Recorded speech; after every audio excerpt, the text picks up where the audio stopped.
1992 की बात है। 18 साल के लड़के ने सिनेमा की दुनिया में कदम रखा, लेकिन उसे पहली कामयाबी 4 साल बाद 1996 में मिली। और इसी के साथ शुरू हुआ वो ट्रेंड जो दक्षिण भारत में काफी देखने को मिलता है, यानी फैन क्लब।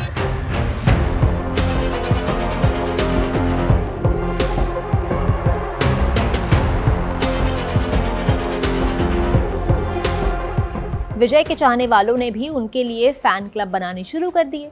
शुरुआत में ये क्लब सिर्फ थिएटर में पोस्टर लगाने और सीटी बजाने तक सीमित थे। धीरे धीरे विजय का कद बहुत बड़ा हो गया।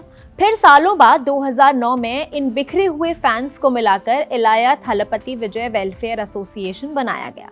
अब ये महज फैन क्लब नहीं था। वक्त के साथ ये ग्रुप बड़ी सोशल सर्विस आर्मी में तब्दील हो गया। लोग मुसीबत में होते तो एसोसिएशन से जुड़े युवा मदद के लिए तुरंत पहुंच जाते। लंबे समय तक जमीन पर खामोशी से सामाजिक काम चलता रहा। फैंस के जरिए लोगों के बीच मजबूत भरोसा बन रहा था।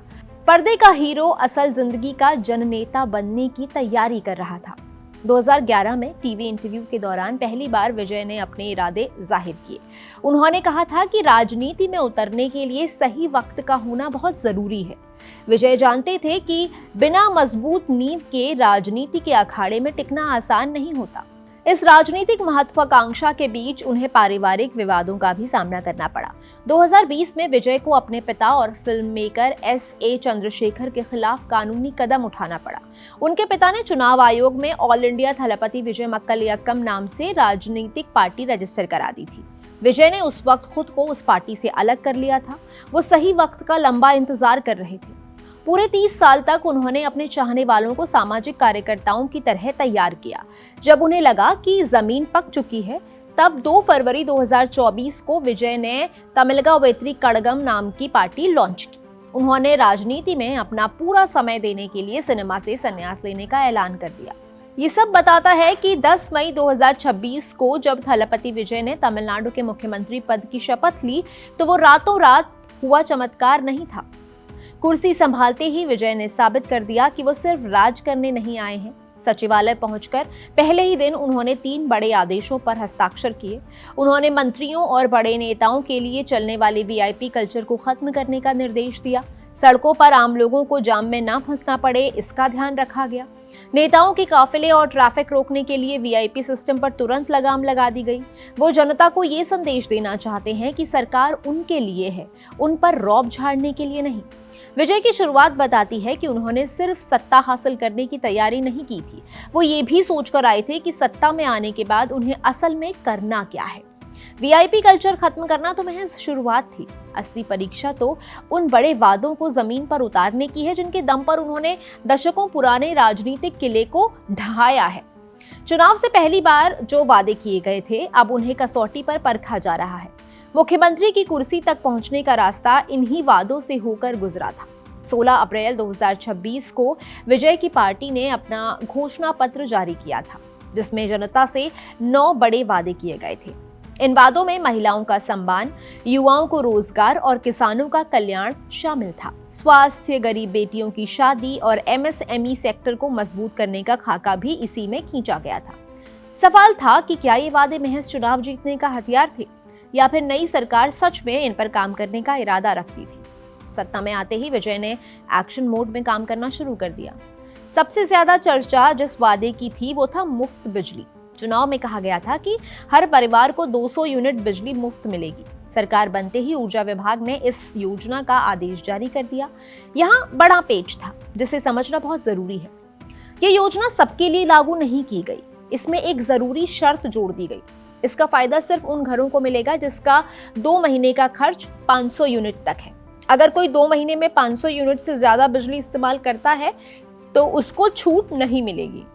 इस फैसले के आते ही सोशल मीडिया और विपक्ष ने सरकार को घेरना शुरू कर दिया। आलोचकों ने कहा कि वादा पूरा नहीं हुआ और ये जनता के साथ धोखा हो गया। आप इसके पीछे के अर्थशास्त्र को समझेंगे तो तस्वीर अलग नजर आएगी। अगर बिना किसी शर्त के सबको मुफ्त बिजली दी जाती तो राज्य का खजाना संभल नहीं पाता। इस शर्त के बावजूद बिजली विभाग को 1730 करोड़ रुपए की अतिरिक्त सब्सिडी देनी पड़ रही है। इस योजना के बाद राज्य के घरेलू उपभोक्ताओं की कुल सब्सिडी 10,100 करोड़ रुपए के पार पहुंच जाएगी। ये फैसला बताता है कि विजय सिर्फ तालियां बटोरने के लिए काम नहीं कर रहे हैं, वो राज्य के खजाने और अपने वादों के बीच सावधानी से संतुलन बना रहे हैं।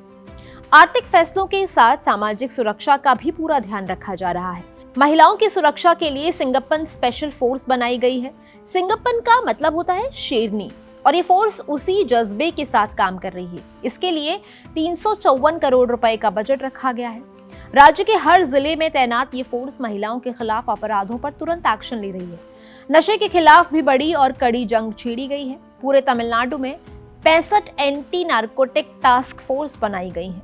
नशा मुक्ति के वादे को निभाते हुए सरकार ने 717 सरकारी शराब की दुकानों को बंद करने का आदेश दिया है, जिनमें से ज्यादातर दुकानें बंद हो चुकी हैं। ये वो दुकानें थीं जो स्कूल्स, बस स्टैंड्स और धार्मिक स्थलों के पास चल रही थी। शराब की बिक्री के लिए एज वेरिफिकेशन के नियमों को भी काफी सख्त किया गया ताकि युवाओं को बचाया जा सके। जमीनी स्तर पर इसका असर दिखने लगा है और खुफिया जानकारी के आधार पर एक्शन भी हो रहा है। प्रशासन अपराधियों की संपत्ति जब्त कर रहा है। इतना ही नहीं, 19 मई को विशेष अभियान के दौरान पुलिस ने एक रात में 75 कुख्यात गुंडों को गिरफ्तार किया था। इस तरह की कार्रवाई से जनता के बीच कानून व्यवस्था को लेकर कड़ा संदेश गया। सरकार समाज के उस हिस्से पर फोकस कर रही है जो अक्सर पीछे छूट जाता है। इसी कड़ी में बेहद अनोखी योजना को भी हरी झंडी दी गई है। इसका नाम है थाइमामन थंगा मोथिरम थित्तम, यानी स्वर्ण अंगूठी योजना। 15 सितंबर 2026 से सरकारी अस्पतालों में पैदा होने वाले हर बच्चे को सोने की अंगूठी दी जाएगी। इसके साथ ही माताओं को बेहतरीन वेलकम किट भी मिलेगी। सुनने में ये योजना भले ही हैरान करने वाली लगे, लेकिन सरकार ने इसके लिए पक्का इंतजाम किया है। इस योजना के लिए 755 करोड़ 83 लाख रुपए का भारी भरकम बजट आवंटित किया गया है। आम आदमी को राहत देने के लिए राशन वितरण प्रणाली में बड़े बदलाव किए गए हैं। खुद मुख्यमंत्री ने राशन दुकानों का निरीक्षण करके नए स्मार्ट राशन कार्ड बांटने की शुरुआत की। बुजुर्गों को राशन के लिए लंबी लाइनों में लगने की मजबूरी से आजाद कर दिया गया है। सरकार ने बुजुर्गों के लिए घर घर राशन पहुंचाने की पहल शुरू की है। इसके अलावा चेन्नई के स्कूलों में विजुथुगल नाम से नए थेरेपी सेंटर्स खोले गए हैं, जहां दिव्यांगजनों को मुफ्त इलाज मिल सकता है। मोबाइल थेरेपी यूनिट्स के जरिए घर तक पुनर्वास सेवाएं पहुंचाई जा रही हैं। ये सारे कदम बताते हैं कि नई सरकार जनता के बीच अपनी पैठ मजबूत कर रही है। वादे जमीन पर उतर रहे हैं और प्रशासन में तेजी दिखाई दे रही है। ये इस कहानी का सिर्फ आधा पहलू है जो काफी उजला और पॉजिटिव दिखता है। हकीकत में इन सब लोक लुभावन योजनाओं को चलाने के लिए भारी कीमत चुकानी पड़ रही है। राजनीति में वादे करना जितना आसान होता है, उन्हें निभाना उतना ही मुश्किल। मुख्यमंत्री थलपति विजय तेजी से फैसले जरूर ले रहे हैं, लेकिन उनके सामने ऐसी दीवार खड़ी है जिसे पार करना आसान नहीं है। उनका असली दुश्मन है राज्य का खाली होता खजाना। 16 जून 2026 को तमिलनाडु के वित्त मंत्री डॉक्टर एन मैरी विल्सन ने एक रिपोर्ट जारी की, जिसमें राज्य की अर्थव्यवस्था की बेहद डरावनी तस्वीर पेश की गई। आंकड़ों के मुताबिक तमिलनाडु पर सरकारी कर्ज 10 लाख करोड़ रुपए के स्तर को छू चुका है। ये आंकड़ा 5 साल पहले अप्रैल 2021 में 5,13,000 करोड़ रुपए था। इसका मतलब है कि पिछली डीएमके सरकार के 5 सालों में 4,87,000 करोड़ रुपए का नया कर्ज लिया गया, जो पिछले 60 सालों में लिए गए कुल कर्ज से भी ज्यादा है। अगर इस कर्ज में बिजली और ट्रांसपोर्ट विभाग जैसी सरकारी कंपनियों की देनदारियां जोड़ दी जाएं, तो तस्वीर और भयानक हो जाती है। राज्य का कुल वास्तविक कर्ज 13,18,000 करोड़ रुपए बैठता है। अगर हम इस कर्ज को राज्य की आबादी में बांट दें, तो पैदा होने वाले हर बच्चे पर 1,28,934 रुपए का कर्जा होगा। ये कोई छोटा मोटा आंकड़ा नहीं है, बल्कि ऐसा चक्रव्यूह है जिसे तोड़ना लगभग नामुमकिन लग रहा है। इस भारी भरकम कर्ज का सबसे बुरा असर राज्य की कमाई पर पड़ रहा है। सरकार जो भी पैसा कमाती है, उसका बड़ा हिस्सा उधारी चुकाने में चला जाता है। राज्य की हर एक रुपए की कमाई में से करीब 23 पैसे पुराने कर्जों का ब्याज चुकाने में खत्म हो जाते हैं। इसके बाद जो पैसा बचता है, उसका 64% हिस्सा सैलरी, पेंशन और दूसरे जरूरी खर्चों में चला जाता है। कुल मिलाकर सरकार के पास विकास कार्यों और नई योजनाओं के लिए नाममात्र का पैसा बचता है। राज्य का अपना टैक्स रेवेन्यू सिर्फ 5.45% पर अटका हुआ है। इसका मतलब है कि अर्थव्यवस्था भले ही बढ़ रही हो, लेकिन सरकार की टैक्स वसूली उस रफ्तार से नहीं बढ़ पा रही है। गुजरात और महाराष्ट्र जैसे राज्यों के मुकाबले तमिलनाडु का प्रदर्शन काफी चिंता पैदा करने वाला है। इन सारे आर्थिक संकटों के बीच एक और बड़ी समस्या खड़ी हो रही है। तमिलनाडु की आबादी बहुत तेजी से बूढ़ी हो रही है। अनुमान है कि 2031 तक राज्य में 18.2% लोग वरिष्ठ नागरिक होंगे। इसका असर अर्थव्यवस्था पर पड़ेगा, क्योंकि काम करने वाले और टैक्स चुकाने वाले लोगों की संख्या कम होगी, जबकि बुजुर्गों की पेंशन और स्वास्थ्य सेवाओं पर सरकार का खर्चा बढ़ जाएगा। मुख्यमंत्री विजय के सामने यही सबसे बड़ी और असली चुनौती है। अब सवाल उठता है कि 13 लाख करोड़ रुपए के कर्ज में डूबा राज्य नए वादे कैसे पूरे करेगा। चुनाव के दौरान जो घोषणाएं की गईं, उनका कुल खर्चा 70,000 करोड़ रुपए आंका गया है। खजाना खाली है और वादों का भारी पहाड़ सामने खड़ा है। इसलिए सरकार ने आंख मूंद कर पैसा बांटने के बजाय बीच का रास्ता चुना है। इसे योजनाओं के तालमेल और यथार्थवादी कटौतियों का नाम दिया गया है। इसके लिए वित्त विभाग ने CEMS नाम का नया हथियार निकाला है। ये योजनाओं की रियल टाइम निगरानी करने का आधुनिक ऑडिट सिस्टम है। शिक्षा, स्वास्थ्य और महिला कल्याण की 33 बड़ी योजनाओं का हर दिन हिसाब रखा जा रहा है।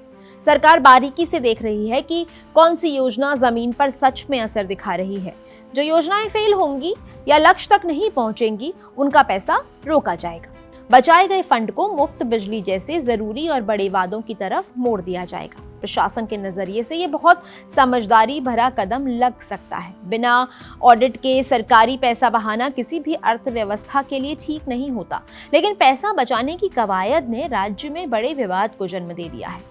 सबसे ज्यादा बवाल किसानों की कर्ज माफी वाले फैसले पर हो रहा है। चुनाव के वक्त किसानों से वादा किया गया था कि 5 एकड़ से कम जमीन वाले किसानों का पूरा कर्जा माफ कर दिया जाएगा। अब सत्ता में आने के बाद सरकार ने इसमें शर्त लगा दी है। नई घोषणा के मुताबिक सिर्फ 75,000 रुपए तक का कर्ज ही माफ किया जाएगा। विपक्ष इसे किसानों के भरोसे का कत्ल बता रहा है। उनका कहना है कि चुनाव जीतने के लिए बड़े बड़े सपने दिखाए गए थे। मुफ्त बिजली की तरह यहाँ भी शर्तें लगाकर सरकार के पीछे हटने से नाराजगी बढ़ रही है।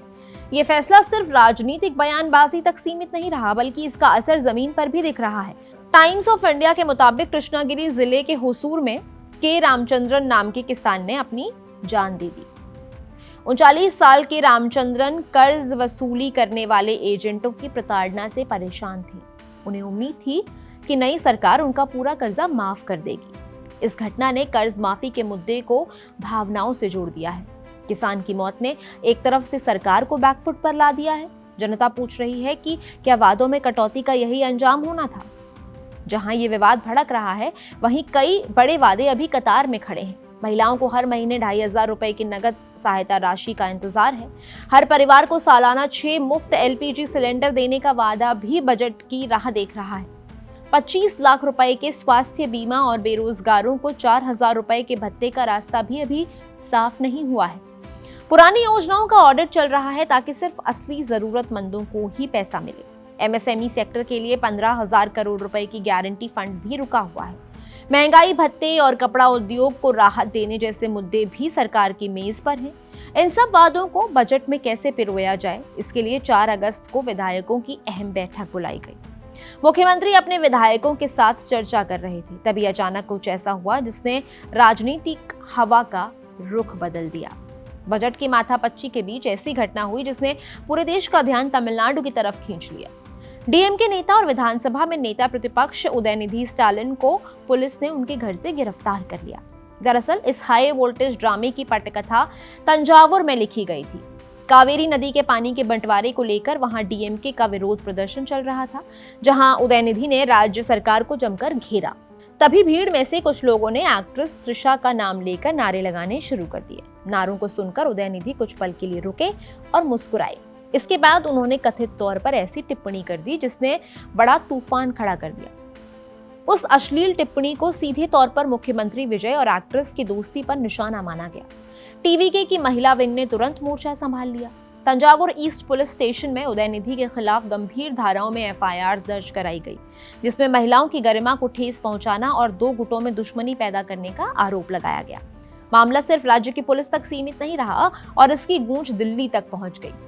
टीवीके ने राष्ट्रीय महिला आयोग में भी उदयनिधि के खिलाफ औपचारिक शिकायत दर्ज करा दी। गिरफ्तारी के बाद तमिलनाडु का सियासी तापमान उबलने लगा और विपक्षी दल भी आर पार के मूड में आ गया। उदयनिधि स्टालिन ने इन सारे आरोपों को खारिज करते हुए इसे फर्जी केस बताया। डीएमके नेताओं ने इसे टीवीके सरकार की कॉमेडी और बौखलाहट का नतीजा करार दिया।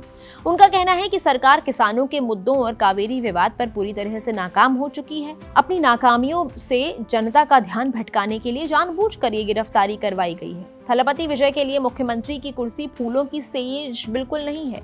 वो जिन चुनौतियों से घिरे हुए हैं उनसे पार पाना किसी चक्रव्यूह को भेदने जैसा है। सामने 13 लाख करोड़ रुपए का भारी कर्ज और खजाना खाली है। साथ ही जनता से किए गए उन बड़े लोक लुभावन वादों का भी दबाव है जिन्हें पूरा करना बहुत जरूरी है।